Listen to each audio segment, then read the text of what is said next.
So yo, what's up mga tol? Welcome back na naman ulit sa ating channel. So kakatapos lang natin maghagod nitong pinrint natin na t-shirt ni Makimoto. So for today's video mga tol, hindi muna tungkol sa t-shirt printing yung ituturo ko sa inyo. Ang gagawin natin ay magluluto tayo ngayon.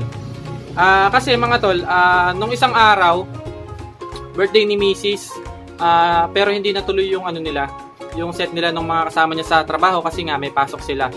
Kaya ngayon nila itutuloy yung set nila na yan. Kaya ang gagawin natin ay ipagluluto natin si Mrs. ng request niya na gelatin. So bago tayo magsimula mga tol, kung hindi ka pa nakapag-subscribe sa akin channel, mag-subscribe ka na din. Click the notification bell para mas lalo kang updated sa mga bago pa natin na videos na i-upload soon. So tara, magluto na tayo mga tol. Samahan niyo ako. So mga tol, ito yung mga ingredients na gagamitin natin. Ito yung pangunahing ingredients natin. Itong Mr. Gulaman, powder siya. So, 3 piraso yung binili natin. Then, etong coconut milk powder. Ayan. 3 piraso din. Kumbaga, ito yung magpapakreamy sa gelatin na lulutuin natin. Tapos, meron tayo ditong asukal. Asukal na puti yung binili natin kasi nag-iiba yung lasa kapag brown sugar yung nilalagay. Then, meron tayong evap. 2 piraso yung binili ko. Then, itong condensed 1 piraso. Tapos hindi tayo nakabili ng sago, kaya itong cheese na lang yung ilalagay natin. So pinaghiwa-hiwa ko na siya sa maliliit. Tapos itong pandan para mabango yung ano natin, yung lulutuin natin. Tapos ito yung mga gagamitin natin. Kaldero, yung sandok. Kapag gagamit tayo ng kaldero, dapat yung makapal. Kasi pagka yung manipis yung ginamit natin tapos medyo malakas yung apoy natin, nasusunog, lalo na yung matamis yung lulutuin natin, nasusunog siya. Kumbaga papait pagka nasunog.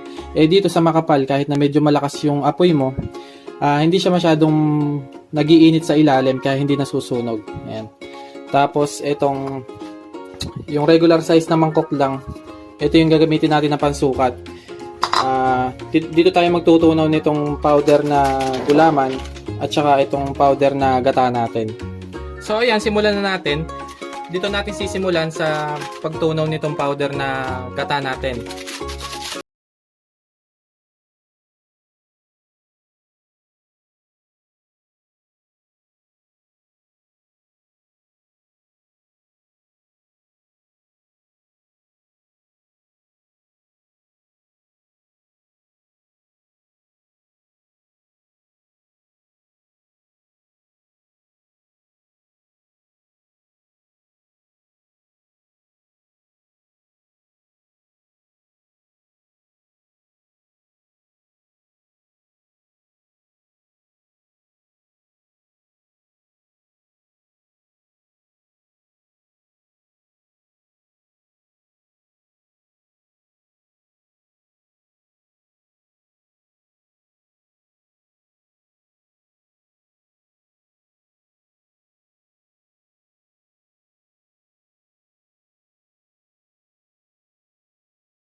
Lang muna natin tong gata, then tunawin na natin yung yung powder natin na gulaman. So ayan, tunawin na natin tong Mr. Gulaman natin na powder. So yung ginamit ko nga pala ng tubig dito, normal lang na temperature ng tubig yan, galing sa sa jug. Tapos hindi na ako gumamit ng maligamgam na tubig para matunaw natin to. So okay lang naman din yun, normal lang na temperature na ano.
Natin tong pandan natin na to.